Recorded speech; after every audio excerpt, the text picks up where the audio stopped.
Good evening, everyone. Hello.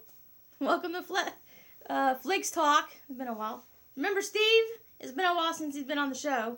Hey, Steve. Yeah. Hi. Anyway, he doesn't know what topic we're talking about tonight, so I thought I'll leave it a surprise because I don't think he's very familiar with this topic. But I think he has at least seen one movie. But anyway, it's silent films. How many silent films have you seen? That I know of, Yeah. one. Nosferatu. Nosferatu. See, I have 8 movies that I was going to talk about. But before actually I get into that, I think it is important to, those are the ones I've seen. And some that I own. It's in my list, my cheat sheet. I know where the cabinet of Dr. Couch. Anyway, to me, in order to appreciate the movies of today, you have to go back and watch some silent films because of what they had to do, or in the they had to use their heads. They had to be inventive and just with their special effects. Unlike today, they just rely on CGI, computer generated images. You know, so A little too much. Yeah, a little too much. So back then, they actually used their heads and just had to use what they had because they didn't have the resources back then like we do today. So, and to me, I think a lot of the silent films are really great. I actually have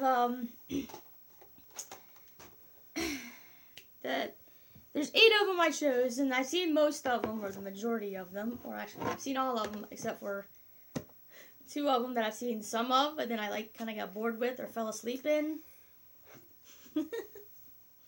But Metropolis. Have you seen Metropolis? No. I own it, but I haven't really seen it. I've seen some of it, but I haven't seen all of it.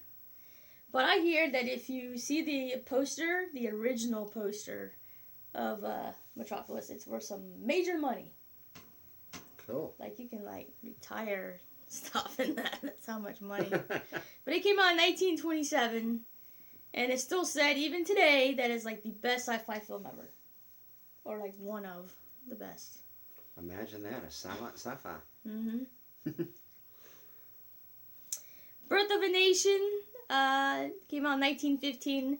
To be a silent film, it is a very long film, like 3 hours. Wow. Almost 3 hours, over 3 hours. It takes place right before the Civil War, through the Civil War, and after the Civil War. So, yeah. Wow. Because most of the silent films, they have music, right?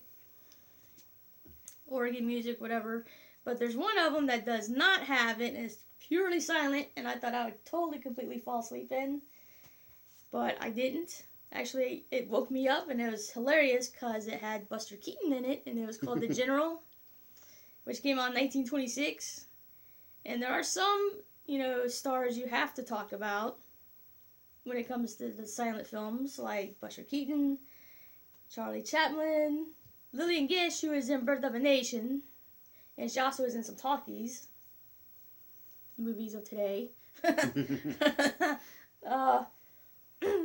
But I know I've seen one that she did back in '87 with, Betty Davis and Vincent Price and someone else, but it was like August of Wales or something like that. I don't remember. Orson Welles? But August of Wales, okay. The Wales of August, something like that. Anyway, The Cabinet of Dr. Caligari. You saw that one? No. No? But It's creepy. I know where to find it, so I might watch it. Yeah, it came out in 1920. Yeah, it came out in 1920. That one's freaky. I saw that and I was like, oh my goodness. Nosferatu, 1922. The star, it was scary. Max Schreck, he plays Nosferatu. Freaky. Mm-hmm. That movie is still scary even today, so. And it's called Nosferatu because Bram Stoker's widow would not allow the filmmakers of Nosferatu to use Dracula. So we had to So yeah, then you had to wait till 1931 when Bela Lugosi played Dracula, which is, you can pretty much watch them both side by side and see a lot of similarities. And you know, I hate to say this, but I've seen Bram Stoker's Dracula, but I've never seen the original. But already from clips I've seen, I can say Nosferatu is creepier than Dracula himself. By far. Yeah, Nosferatu is very freaky.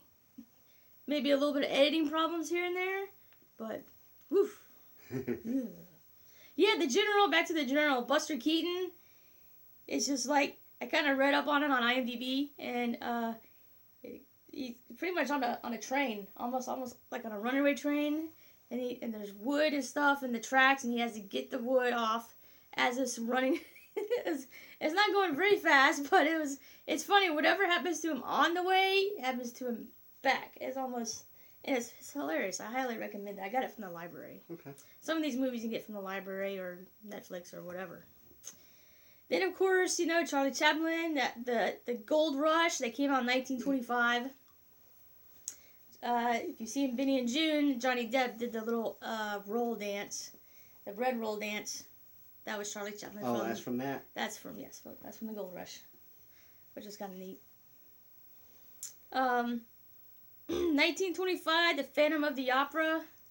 The set still stands, I believe, and there's one scene that has color in it, which I almost forgot when I was watching it for the first time. And I was like, oh yeah, there's supposed to be a color scene. Where is it? And I was like, oh, there it is. I thought I missed it. But I didn't.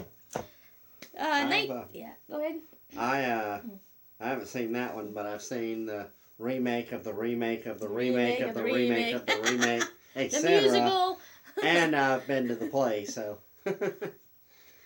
Yeah. But I still have seen enough clips from the original to know that I need to see the movie. Right. 1920, Dr. Jekyll and Mr. Hyde. That was an excellent movie. I highly recommend it. It's got John Barrymore, who is Drew Barrymore's grandfather. And he did, I think, some other silent films, but that was a very good film. So, also some other films. There's some silent films I haven't seen that I really want to see. There's some Rudolph Valentino films, which I need to check, see if Netflix has it or someone has it. Since he pretty much was the first sex symbol or whatever. Died at a young age, but everyone drooled over him. So. I need to see what all he's about. I've been to his grave, though, or his marker at the Mausoleum at the Hollywood Forever Cemetery, so I thought it was close I ever gotten to him, or seen anything of him, of his. So, other silent movie stars, is like Mary Pickford, who was married to Douglas Fairbanks, Sr., I believe. And then, of course, there's Junior, who are pretty much buried together, and they're also at the Hollywood Forever Cemetery.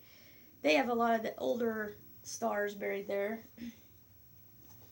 So, and also, it's said to be haunted, the cemetery is. So, if you've ever been there and it is haunted, let me know. I want to know your accounts. I have, this is only visual aid, this is Greta Garbo. These are some of her silent films. Flesh and the Devil, The Mysterious Lady, and The Temptress. One of these, I don't remember which one. I've seen 2 of the 3. One of them is outstanding. I wish I knew which one it was. I think it was Flesh and the Devil. I think. But I love Greta Garbo, and she's just, yeah. And of course, I do have one. I have Ninochka. I think that's how you pronounce it. It has Bela Lugosi in it. But I just thought I'd make a little short edition of silent films. There are a lot of other silent films I would love to see. But most of them, as you see, are horror kind of silent. except for The General, which was comedy. That was fun. And Birth of a Nation was like a drama. Kind of touch on a situation with the Lincoln assassination that I didn't know. That the Secret Service agent either knew John Wilkes Booth or just like let him in. But I think in Birth of a Nation, the Secret Service agent, the guard, whatever, left his post. And that is how Booth was able to get in and shoot the president. And I was like, wait a minute, was that how it happened? Wow. That was interesting. Yeah. So I didn't know that. Could have been some truth back then, I don't know. 1915, I guess they didn't think about maybe kind of fibbing a little. I don't know, maybe. Not like today. I'm sure the Secret Service knew how to, if they needed to. Mm-hmm. So what do you have to say, anything about silent films? You want to see some? Definitely. I definitely do. And when we started this video, she said that, you can, and I said something to her today that I think may have brought this up, that we needed to do the video tonight, and that is that I call myself a movie fan, especially a horror fan, but there's so many back before movies were great that I've yet to see that are classics. And a lot of those obviously are silent because I've only seen one that I know of. Yeah, that did kind of prompt this video to be made. He said he hadn't seen very many classics, so I figured, hey. Well, he's seen Casablanca and The Maltese Falcon. Yep. Had them going. And I own Dracula with Bela Lugosi and some other Bela Lugosi films. So I got some classics to show him. And of course, there's Netflix and other movie sites he can choose from. Because what I'm working on is I'm trying to watch. This is a list from like 1998, but the AFI's top 100 movies. I have seen, at that time, I've seen like 75%. I've seen a little bit more now. I'm going to try to see all of them, but of course they kind of keep updating it and taking movies off the list and adding others, so I'm never going to be caught up. But at least I've seen the number one movie I don't think will ever change, which was have you seen Citizen Kane? No. Citizen Kane. Get that from the library. Okay. A lot of the well, not too many silents, but a lot of classics are at the library. Yeah. Utilize your library card, boy. Oh, that's what that's for. Yeah, get a library card. You can check things out. Yeah, man. I'm just trying to think. Is there anything else about silent? I don't think so. It's just, I think Steven Spielberg said once, if you turn the volume off or mute it or down, whatever, on any movie and you can still kind of understand what the movie is about, then the movie makers did their job. Because technically you shouldn't have to have sound to watch a movie. So, that makes sense. He said something similar to that, not word for word, but you get my drift.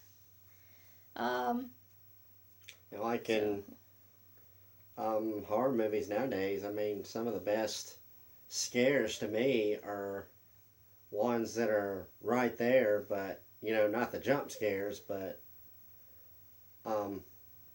they would go on just great back in the 20s with a silent film. Mm-hmm. Yep. Like, what if your back is turned in the kitchen and there's somebody with a mask in your house staring at you?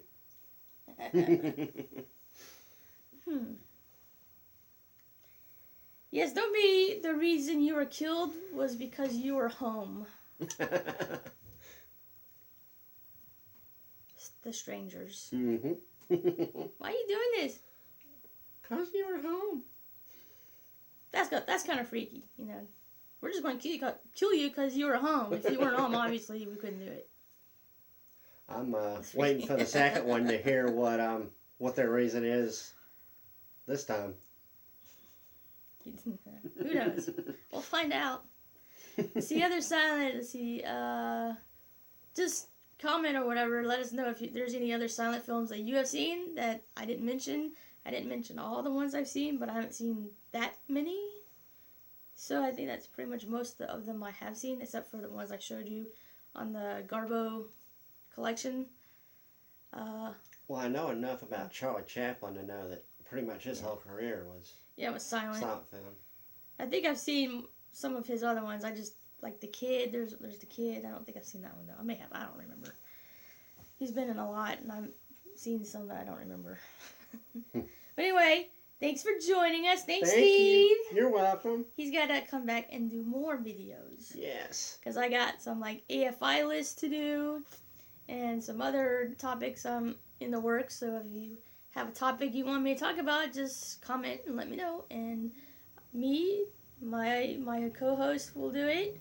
Or Meg or Beth maybe will. So... Anyway, one day we'll get all four of us. Yes, and that will be fun. That's probably be a very long one. I think we promised that like the first video. Just haven't happened yet. I know, right? Okay, well, thanks for joining, and we'll just see you guys next time. Bye. Bye.